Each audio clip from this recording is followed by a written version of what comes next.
त्यागी परिवार online classes में आपका स्वागत है। कि पिछली कक्षा में हम आपको बता रहे थे वास्तविक संख्याएं। तो वास्तविक संख्याएं को बताने से पहले हमने आपको छोटी छोटी परिभाषाएं भी बताई थी, जैसे प्राकृतिक संख्याएं, पूर्णांक, पूर्ण संख्याएं, परिमेय संख्याएं, अपरिमेय संख्याएं। अब आगे वास्तविक संख्या के बारे में हमने आपको बताया था कि वास्तविक संख्या को आपकी जो इकाई चल रही है, तो उसमें सबसे जो इम्पोर्टेंट है वो है आपकी यूक्लिड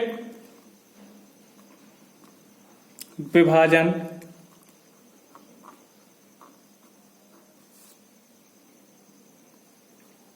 प्रमेयिका।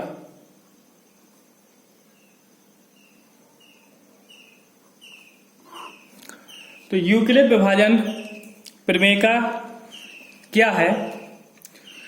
तो है तो ये बहुत सिंपल, लेकिन यूक्लिड का मतलब क्या है? यूक्लिड आपकी एक गणितज्ञ थे।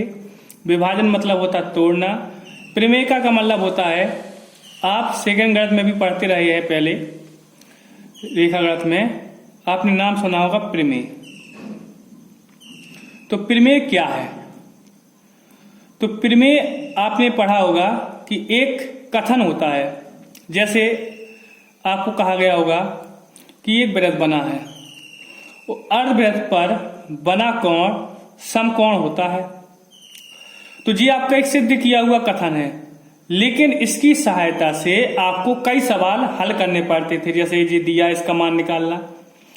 तो ऐसे ही आपका क्या है, प्रमेयिका क्या होती है? एक सिद्ध किया हुआ कथन होता है। तो प्रमेयिका एक सिद्ध किया हुआ कथन होता है जिसकी सहायता से हम दूसरी चीजों को सिद्ध करते थे। ठीक है, तो अब हमें फर्स्ट पेपर में भी आपका दिया गया है कि यूक्लिड विभाजन प्रमेयिका है क्या। बहुत सिंपल है। जैसे आप बचपन में पढ़ते आ रहे हैं कि अगर हम 5 का भाग 38 में देते हैं तो आपका कितना आता था? तो आप भाग देते थे 5 का भाग 38 में, तो आप देते थे 5 का भाग 5 सत्ते 35 और घटाते थे फिर इसको, आया आपका कितना? 3। ठीक है, तो आप ऐसा भाग करते थे और आपसे ये भी पूछा जाता था कि उत्तर की जांच करो। तो उत्तर की आज जांच कैसे करते थे कि जो आज बीच वाली संख्या हमें ज्ञात करनी है, इसको इसका गुणा कर दो और ये जोड़ दो शेषफल। तो आपका जिसका भाग दिया जाता है वो आपका होता है भाजक, और जिसमें भाग दिया जाता है वो होता है भाज्य, और जो प्राप्त होता है वो है आपका भागफल, और जो शेष प्राप्त होता है उसे कहते हैं शेषफल। तो उत्तर की जांच के लिए आपको कहा जाता था कि आप उत्तर की जांच के लिए सूत्र होता था भाज्य बराबर भाजक गुणे भागफल प्लस शेषफल। ये आपका सूत्र होता है। तो इससे हम उत्तर की जांच करते थे। अब आप बड़ी क्लास में पहुंच गए हैं, कक्षा 10 में। तो कक्षा 10 में अब आपको अंक नहीं मिलेंगे। अब आपको ध्यान रखना है जो पूर्णांक हैं, है ना, पूर्णांक आप पहले ही पढ़ चुके हो। तो जो धनात्मक पूर्णांक है, पूर्णांक कैसे हैं? ये धनात्मक। तो धनात्मक पूर्णांक अब हम चरों में लेते हैं। तो धनात्मक पूर्णांक मान लें आपका a और b है। ठीक है, अब आपको पहले भी पता है कि हमेशा छोटी संख्या का भाग बड़ी में दिया जाता था। तो अब हम मान लें इसमें कि a और b में आपकी बड़ी संख्या कौन है? a है। तो b का भाग हम a में देंगे। तो b का भाग हम a में देते हैं तो हमारी कोई संख्या प्राप्त होती है। मान लो हमारी संख्या प्राप्त होती है q। ठीक, तो और हम हल करते जाते हैं तो हमारा शेषफल प्राप्त हो जाता है r। ठीक है, ये हमारा भाजक है, ये हमारा क्या है, भाज्य है, ये भागफल है और ये शेषफल है। तो अगर हमें a का मान निकालना होता है तो हम a बराबर लिख सकते हैं BQ प्लस R। ये हमारी होती है यूक्लिड विभाजन प्रमेय का। और जो R का मान होता है, हमेशा ध्यान रखना, ये R का मान जो होता है 0 के हमेशा बराबर हो सकता है, या अगर ये बराबर नहीं होगा तो क्या होगा, ये हमेशा जो R से यहाँ पर जो मान प्राप्त होता है, जो R होता है, ये 0 से छोटा नहीं हो सकता। 0 से क्या होगा, जो R का मान है 0 के बराबर या बड़ा होता है, 0 से छोटा नहीं हो सकता। और जो जी संख्या दी होती है भाजक यहाँ पर हमारा क्या है b, तो b से हमेशा क्या रहेगा, हमेशा छोटा रहेगा। ये कंडीशन होती है, आप चाहे करके देख लेना भागफल कोई भी संख्या।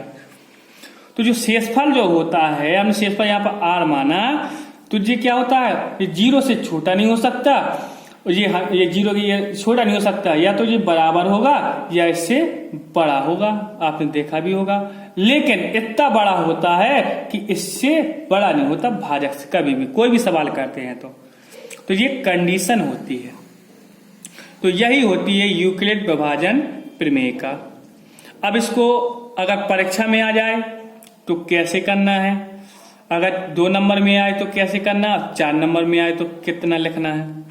तो इसको आपका दिया गया है